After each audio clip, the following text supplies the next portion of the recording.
Hello అందరికీ welcome back to our channel. మహాలక్ష్మికి తెలిసిన భయంకరమైన నిజం. చక్కబీరువాలో తన తండ్రి ఫోటో చూసి ఒక్కసారిగా షాక్ అయిపోయిన మహాలక్ష్మి ఏ విధంగానో తెలుసుకుందాం ఫ్రెండ్స్. తెలుసుకోవాలంటే మీరు ఈ వీడియోని ఖచ్చితంగా లైక్ చేయండి. అదేవిధంగా ఈ వీడియోని మీరు చివరి వరకు చూడండి, అప్పుడే మీకు క్లియర్గా అర్థమవుతుంది. అయితే కన్నాకి అసలు నిజం అయితే బయటపడింది. కన్నాకి తన పుట్టుక గురించిన నిజం తెలియటంతో బాధపడుతూ కూర్చొని ఉంటాడు. అతని బాధను చూడలేక పెద్ది కూడా చాలా బాధపడుతూ ఉంటాడు. ఇక ఉదయం లేచేసరికి కన్నా ఇంట్లో నుంచి వెళ్ళిపోతాడు. మహాలక్ష్మి అయితే అసలు నిజం తెలుసుకొని ఆ విషయాన్ని చక్రికి ఫోన్ చేసి మరీ చెప్తుంది. కన్నా ఎక్కడుంటాడో తెలుసు అని. అక్కడికి వెళ్ళి అడ్రస్ తెలుసుకొని వీళ్ళు కన్నాని వెతుక్కొని తీసుకొని వస్తారు. ఎలానో ఈ స్టోరీ అయితే తెలుసుకుందాం ఫ్రెండ్స్. తెలుసుకోవాలంటే ఈ వీడియోని స్కిప్ చేయకుండా చివరి వరకు అయితే చూసేసేయండి. ఈరోజు కన్నాకి అసలు నిజం తెలిసింది.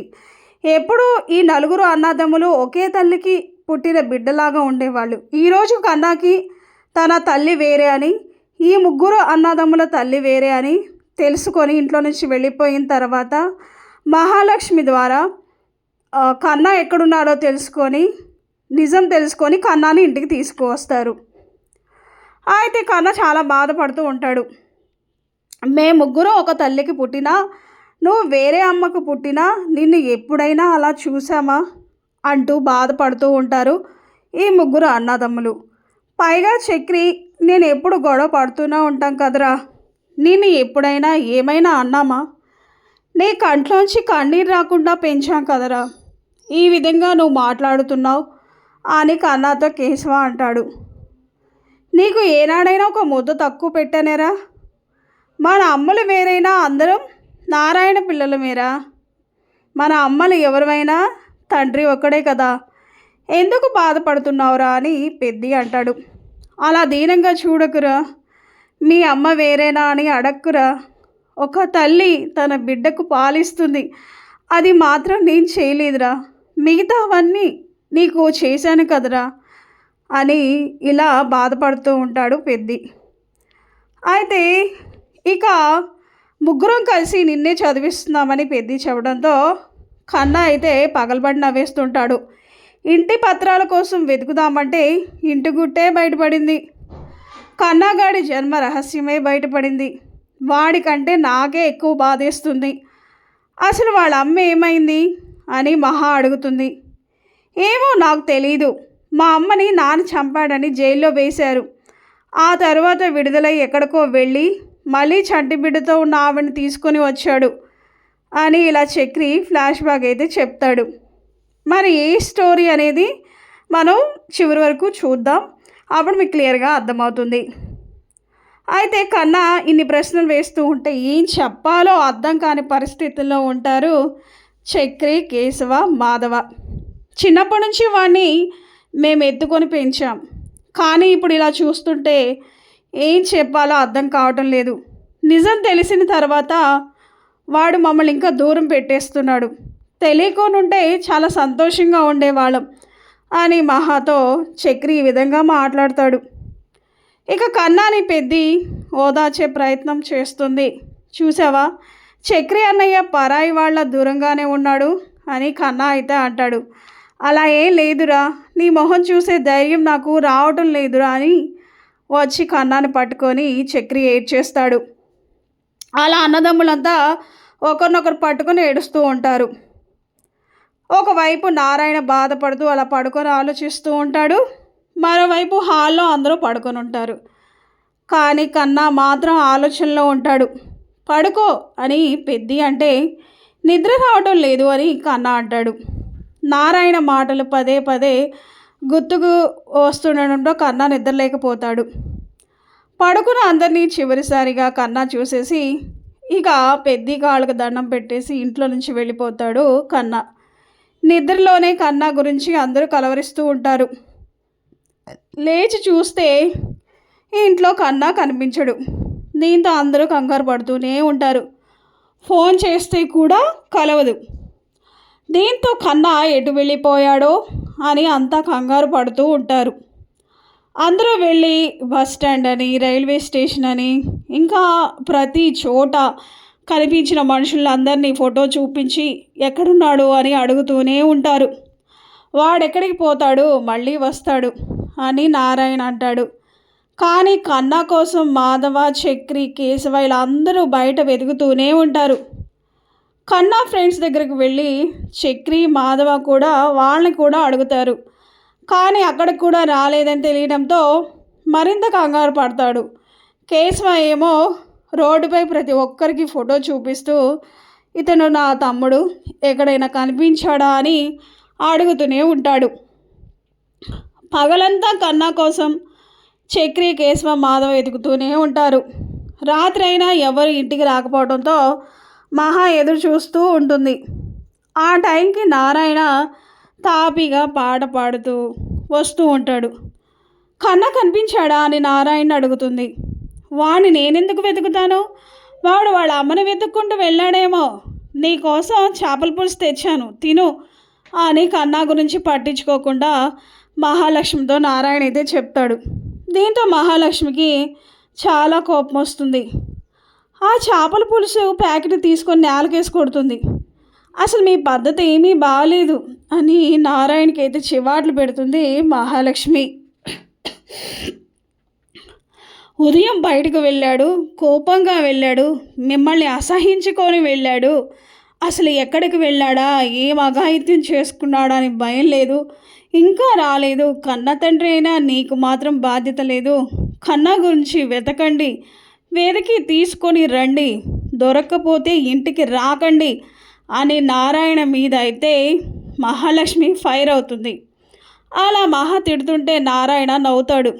ఈ ఇంటి మనుషుల గురించి ఆలోచించే వాళ్ళని చూసి 25 ఏళ్ళు అవుతుంది. వాళ్ళ అమ్మ కూడా ఇంతలా కంగారు పడదు. అందుకే ఆవిడ దూరం చూసి వదినను నిన్ను దగ్గర చేశాడు. వదిన కూడా అమ్మే కదా, ఆ అమ్మ అని మహాతో నారాయణ అయితే ఈ విధంగా మాట్లాడతాడు. దీంతో నారాయణ కూడా కన్నాని వెతికేందుకు బయలుదేరతాడు. ఇంట్లో మహాలక్ష్మి ఒంటరిగా కంగారు పడుతూ ఉంటుంది. పెద్ది ఏమో కన్నాగాని గుర్తు చేసుకుంటూ, జ్ఞాపకాలను గుర్తు చేసుకుంటూ, వాడు చేసిన అల్లరి గుర్తు చేసుకుంటూ బాధపడుతూ ఉంటాడు. చిన్నప్పటి నుంచి కన్నా చేసిన అల్లరిని తాల్చుకుంటూ బాధపడతాడు. ఉదయం నుంచి వెతుకుతూనే ఉన్నాం, ఎక్కడా లేడంటే ఎలా రా అని మాధవ బాధపడతాడు. వాడే వస్తాడులే అన్న అని ధైర్యం చెప్పే ప్రయత్నం చేస్తాడు చక్రి. ఇలా కన్నా ఇంటికి రాడేమో రా అనేసి పెద్ది చాలా బాధపడుతూ ఉంటాడు.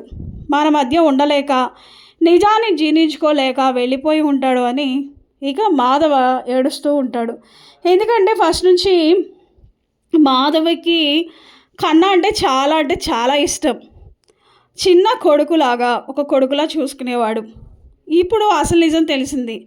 కొన్ని నిజాలు తెలియకుండా ఉంటేనే జీవితాలు బాగుంటాయి. ఇలా వెంటనే ఇలాంటివి నిజాలు బయటపడితే మాత్రం ఇంకా అస్తవ్యస్తం అవుతుంది జీవితం. ఇక ఈ విధంగా కంగారు పడుతున్న మహాలక్ష్మికి సడన్గా ఒక బీరువానైతే తెరుస్తుంది. చూడంగానే దాంట్లో ప్రతాప్, కన్నా వాళ్ళ అమ్మ ఇద్దరు దిగిన ఫోటో చూసి ఒక్కసారిగా షాక్ అయిపోతుంది. ఆ ఫోటో చూడంగానే ఇక షాక్ అయిపోతుంది మహాలక్ష్మి. అదేంటి, మా డాడీ ఫోటో ఇక్కడ ఉందేంటి, ఇప్పుడే కదా కన్నాని ఎత్తుకొని చూసాము, ఇదేంటి మా డాడీ, కన్నా వాళ్ళ అమ్మ ఇద్దరు అక్క తమ్ముళ్ళ, లేదు అంటే అన్నయ్య చెల్లెళ్ళ, అసలు నాకు చాలా కన్ఫ్యూషన్గా ఉంది. నాకు ఆమెని చూడంగానే, కన్నా వాళ్ళ అమ్మగారిని చూడంగానే ఒక నార్త్ ఇండియన్ లాగా ఉంది అనిపించింది నాకు. ఈరోజు చూస్తే నాకు అలానే అనిపిస్తుంది. కన్నా నాకు ఏమవుతాడు, మా డాడీ కన్నా వాళ్ళ మమ్మీకి ఏమవుతారు, అసలు ఏంటి ఆశ్చర్యంగా ఉంది నాకు అనేసి ఇక మహాలక్ష్మి ఒక్కసారిగా షాక్ అయిపోతుంది. ఆ ఫోటో చూసి కంగారు పడిపోతూ ఉంటుంది. ఏంటి ఇంత రిలేషన్ దగ్గర బంధుత్వమా అనేసి షాక్ అవుతుంది. ఎవరిని అడగాలో అర్థం ఉండదు. వెంటనే పక్కనే ఉన్న నారాయణ అయితే ఆ ఫోటో తీసుకొని వచ్చి నారాయణకి చూపిస్తుంది. ఇక నారాయణ ఆ ఫోటో చూసుకొని ఒక్కసారిగా షాక్ అయిపోతాడు. ఎవరు మహాలక్ష్మి అడుగుతుంది నారాయణ్ని, ఎవరు ఇతను, ఎవరు ఈవిడ అని ఈ ఫోటో అడిగేసరికి, ఓహో అతని గురించి పెద్ద స్టోరీ ఉందిలే అనేసి నారాయణ అంటాడు. మహాలక్ష్మి అయితే తన తండ్రి అని తెలియకుండా ముందుగా వాళ్ళ వర్షంలో అడుగుదాం అన్నట్టుగా మహాలక్ష్మి వీళ్ళిద్దరు ఏమవుతారు అని అనగానే అన్నా చెల్లెళ్ళు అవుతారు అని అంటాడు నారాయణ. ఇంకా మహాలక్ష్మి ఒక్కసారిగా షాక్ అయిపోతుంది. ఏంటి, వాళ్ళిద్దరూ అన్నా చెల్లెళ్ళా? అవును, వాళ్ళిద్దరూ అన్నా చెల్లెళ్ళే. అన్నా చెల్లెళ్ళేంటి నాకు అర్థం కావట్లేదంటే, అవును, నేను వాళ్ళ ఇంట్లో డ్రైవర్గా పనిచేసేవాడిని. కొన్ని రోజులు నేను సూరత్లో వర్క్ చేశాను. అక్కడ వీళ్ళది చాలా పెద్ద ఇల్లు. వీళ్ళ నాన్నగారు చాలా కోటీశ్వరులు. వీళ్ళ అన్నయ్య అయితే బాగా ఇక కార్లు పిచ్చి, కార్లో తిరుగుతూ ఉంటాడనమాట. ఈవిడ చక్కగా కాలేజ్కి వెళ్తూ ఉంటుంది. ఈయన బాధ్యత లేకుండా ఉండేవాడు. ఆవిడ్ని డైలీ కాలేజ్లో దింపడం, కాలేజ్ నుంచి తీసుకురావడం నా పని. డైలీ నేనే వెళ్ళి ఆవిడ్ని కాలేజ్లో దింపడం, కాలేజ్ నుంచి రావడం చేస్తూ ఉండేదాన్ని. ఒకరోజు ఏం జరిగిందంటే, కొంతమంది రౌడీలు ఆవిడపై అఘాయిత్యం చేయడానికి పాల్పడ్డారు. అప్పుడు నేను ఆవిడ్ని కాపాడాను. కాపాడిన మరుక్షణమే ఆవిడ ఒక్కసారిగా కుప్పకూలిపోయింది. వాళ్ళు చేసిన టార్చర్కి, వాళ్ళు పెట్టిన బాధ చాలా అనుభవించింది. నేను ఒక్కసారిగా వెళ్ళకపోయినుంటే ఆవిడ ప్రాణం పోయేది, ఆవిడ మానం పోయేది. నేను రక్షించి కాపాడి నేను తీసుకువచ్చాను. అది పెద్ద స్టోరీ ఉంది. వాళ్ళ నాన్నగారు పెద్ద కోటీశ్వర్లు, జమీందారు. ఆయన ఒక లాయర్గా పనిచేసేవారు. ఆయన ఒక నీతిమంతుడు. చాలా కేసెస్ని గెలిచి అవార్డు కూడా వచ్చింది. కానీ ఇలా ఒకరికి పరోక్షంగా లాయర్గా ఒక రౌడీ ఉండేవాడు. వాడికి నెగిటివ్గా ఇలా చేసేసరికి అతను పగబట్టి తన కూతుర్ని ఏదో చేయాలి అని కక్ష సాధించుకొని ఆ అమ్మాయిని అత్యాచారం చేసి చంపాలని ప్రయత్నం చేశాడు. కానీ నేను అక్కడే ఉండి ఆవిడ ప్రాణాలు కాపాడి ఇంటికి తీసుకొచ్చాను. ఆ అమ్మాయి చాలా రోజులు బాధపడుతూనే ఉండేది, ఏడుస్తూనే ఉండేది. తన తండ్రికి చెప్పుకొని ఏడ్చింది కూడా, ఇలా జరిగింది అని. ఆయన లాయర్ ఊరుకుంటాడా? ఎవరో ఏంటి అని తెలుసుకొని అందరినీ జైల్లో పెట్టిస్తాడు వాళ్ళ నాన్న. ఇదంతా స్టోరీ జరిగింది. అయితే ఆ లాయర్ ఆ రౌడీలందరినీ కొట్టించాము, జైల్లో పెట్టించామని పగతో వాళ్ళ నాన్న ఈయన్ని చంపేశారు. అప్పుడు ఈవిడ ఒంటరైపోయింది. వాళ్ళ అన్నయ్య కూడా చాలా మూర్ఖుడు, ఏం చెప్పినా వినేవాడు కాదు. అయితే ఈవిడికి ఆ ఇంట్లో ఉండబుద్ధి అయ్యేది కాదు. నన్ను పెళ్లి చేసుకుంటావా నారాయణ అంటూ నన్ను అడిగేసరికి, నా ప్రాణాలని కాపాడావు, నా మానాన్ని కాపాడావు, జీవితాంతం నేను నీకు రుణపడి ఉండాలి. నేను ఇలా బ్రతికున్నానంటే కారణం నువ్వే. నువ్వు లేకుండా నేను ఉండలేను. నువ్వు నన్ను పెళ్లి చేసుకో. నాకు ఈ ఆస్తి అంతస్తులు వద్దు. ఈ ఆస్తి అంతస్తులో సంతోషం లేదు, ఆనందం లేదు. ఎప్పుడూ గొడవలు, ఈ కక్షలు, సాధింపులు. మా తల్లి ఎలానో లేదు. తండ్రి చూస్తే లాయర్. తండ్రి కూడా ఎన్నో ఇలా కేసెస్ ఓకే చేసినా కూడా ఏది సక్సెస్ అయినా ఇలా గొడవలతోనే సరిపోయింది. నన్ను వాళ్ళైతే అఘాయిత్యం చేసేశారు. కానీ నువ్వు నన్ను కాపాడు ఆ అఘాయిత్యం నుంచి. నేను ఇక నుంచి నిన్నే భర్తగా ఊహించుకుంటాను, నువ్వే నా భర్తవి అంటూ ఈ విధంగా సమాధానం ఇస్తుంది ఇక ఈవిడనమాట. నారాయణ ఈ విధంగా సమాధానం అయితే చెప్తాడు మహాలక్ష్మికి. మహాలక్ష్మి కూడా ఒకసారిగా చూసి షాక్ అవుతుంది. అప్పుడు నేను ఈవిని పెళ్లి చేసుకోవాల్సి వచ్చింది. ఆల్రెడీ అప్పుడు నాకు పెళ్ళి అయ్యింది, 3 పిల్లలున్నా నాకు నా భార్య చనిపోయింది. సో ఈవిడ పెళ్లి చేసుకోమంది కదా అని చేసుకున్నాను. ఇంకా అందరం కలిసే ఉన్నాము. తర్వాత కొద్ది రోజులకి ఈవిడ ఇంట్లో నుంచి వెళ్ళిపోయింది. మరి వాళ్ళ అన్నయ్య చంపేయించాడా, లేదు ఇంట్లోంచి వెళ్ళిపోయిందా, లేదా కిడ్నాప్ చేశాడనే విషయం అయితే మాకు తెలీదు. అంటూ నారాయణ అయితే అసలు నిజం అయితే బయట పెట్టాడు. ఇక అసలు నిజం బయట పెట్టిన నారాయణ అయితే మహాలక్ష్మి ఇవన్నీ విని ఒకసారిగా షాక్ అయిపోతుంది. ఆయన ఎవరో కాదు, ఆ ప్రతాప్ అనే ఆయన నా తండ్రి, నా కన్న తండ్రి అని ఈ నిజాన్ని అయితే బయట పెట్టేస్తుంది మహాలక్ష్మి. ఆ నిజం తెలుసుకొని ఒక్కసారిగా షాక్ అయిపోతాడు ఈయన నారాయణ. ఏంటి, నీ తండ్రా, నీ కన్న తండ్రా?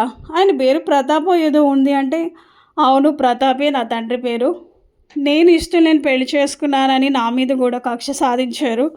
నా సర్టిఫికెట్స్ కూడా నాకు ఇవ్వకుండా నా సర్టిఫికెట్స్ని కూడా కాల్ చేశారు. ఇంత మూర్ఖంగా ఉంటారు ఆయన. పట్టిందే పట్టు, ఆయన ఏదనుకుంటే అది సాధించి తీరాలి. ఇప్పుడు కూడా నేను ప్రేమించి పెళ్లి చేసుకున్నానని కనీసం నా దగ్గర కూడా రావట్లేదు. నేను ఎలా ఉన్నానా, నేను బ్రతుకున్నానా అనే విషయం కూడా ఆయనకు తెలియట్లేదు అంటూ ఈ విధంగా అయితే సమాధానం చెప్తుంది మహాలక్ష్మి.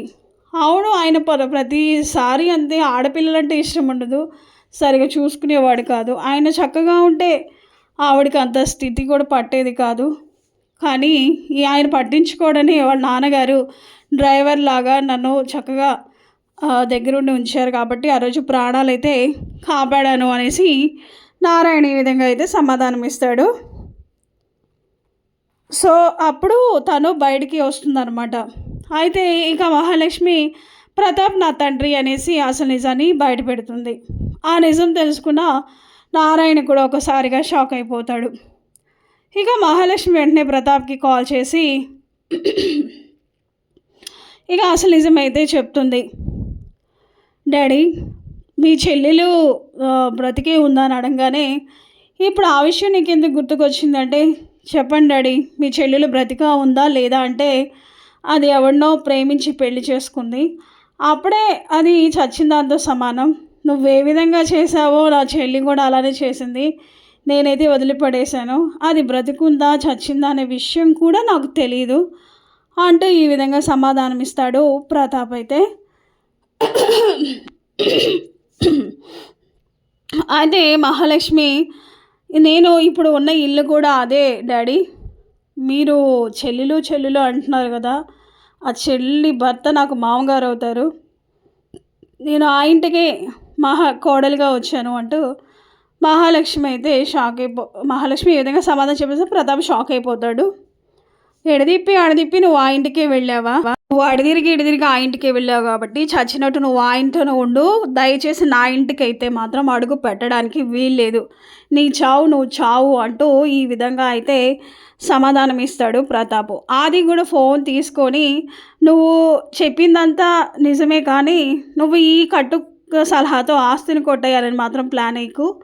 ఎందుకంటే మన అత్తయ్య ఇదే ప్లేసు, మాది ఇదే ప్లేస్ కాబట్టి నాకు ఆస్తి కావాలి అంటూ కూడా నువ్వు ఇలాంటి పనులు కూడా చేస్తావు కాబట్టి ఎట్టి పరిస్థితుల్లో నీకు ఆస్తి మాత్రం రావడానికి వీల్లేదు. నువ్వు ఆస్తి గురించి మళ్ళీ ఇటు కన్నేసావంటే మాత్రం నీకు కూడా ప్రాణాలు ఉండవు అనేసి ఆది గట్టిగా వార్నింగ్ ఇస్తాడు మహాలక్ష్మి. చిచిచి పోరా, ఆస్తి కోసం ఎవరు చూశాడ్రా? ఎవరికి కావాలరా ఆస్తి? నా సర్టిఫికేట్స్ నాకు ఇస్తే చాలు, నేనే సంతోషంగా బతుకుతాను. నీ ఆస్తి వద్దు, మీరు వద్దు. ఈ కుటుంబంలో ఎన్నో సంతోషాలు ఉన్నాయి. ఈ సంతోషాల ముందు మీ ఆస్తి ఎంత? నాకు ఆస్తి అంతస్తులతో పని లేదు. సంతోషంగా ఉండే కుటుంబం చాలు. ఆ సంతోషం ఆ కుటుంబంలో లేదు. నాకు ఆస్తి అవసరం లేదు. నా సర్టిఫికేట్స్ నాకు ఇచ్చే అంటూ మహాలక్ష్మి ఈ విధంగా సమాధానం అయితే ఇస్తుంది. ఆది అయితే, నేను సర్టిఫికెట్స్ ఇవ్వను, ఆస్తి కూడా ఇవ్వను. ఏం చేసుకుంటావో చేసుకోపో. మళ్ళీ కనుక ఈసారి కాల్ చేసావంటే మాత్రం మర్యాదగా ఉండదు అనేసి ఆది మహాలక్ష్మికి అయితే వార్నింగ్ ఇస్తాడు. ఇది విన్న లలిత ఒకసారిగా కుప్పకూలిపోయి ఏడుస్తూ ఉంటుంది. నా కూతురు ఫోన్ చేసి ఈ విధంగా మాట్లాడినా ఎవరూ పట్టించుకోవటం లేదు. తనకి సర్టిఫికెట్స్ కావాలి అన్నప్పుడు సర్టిఫికెట్స్ ఇస్తే సరిపోతుంది కదా, ఇవన్నీ ఎందుకు? ఒక ఆడపిల్ల ఉసురు ఎందుకు తీసుకుంటారు? ఒక ఆడపిల్లని ఏడిపించి ఏం బాగుపడతారు అంటూ ఈ విధంగా సమాధానం ఇస్తుంది ఇక లలిత అయితే. చూద్దాం ఫ్రెండ్స్, నెక్స్ట్ ఎపిసోడ్లో ఏం జరగబోతోంది. మరి అసలు నిజమైతే బయటపెట్టింది మహాలక్ష్మి ప్రతాప్ ముందు. మరి కొన్ని రోజులకైనా మారి నారాయణ ఇంటికి వస్తాడా లేదా అనేది మన నెక్స్ట్ ఎపిసోడ్లో చూసేద్దాం. సో ఇదండి వీడియో. ఈ వీడియో మీకు నచ్చింది అనుకుంటున్నాను. ఈ వీడియో నచ్చితే లైక్ చేయండి, మా ఛానల్ సబ్స్క్రైబ్ చేసుకోండి. ఈ వీడియో మీ ఫ్యామిలీ కానీ మీ ఫ్రెండ్స్ అందరికీ షేర్ అయితే చేయండి. ఇలాంటి మంచి మంచి ఇంట్రెస్టింగ్ వీడియోస్ కోసం మా ఛానల్ తప్పకుండా సబ్స్క్రైబ్ అయితే చేసుకోండి. ఎందుకంటే మంచి మంచి కంటెంట్ ఉన్న వీడియోస్ అనేది మా ఛానల్ ద్వారా మీకు ఆ టైంకి పడుతూనే ఉంటాయి. ఎందుకంటే పొదరిల్లు సీరియల్ ఇప్పుడు చాలా బాగుంది కాబట్టి ట్విస్టుల మీద ట్విస్టులు నడుస్తున్నాయి. So thanks for watching.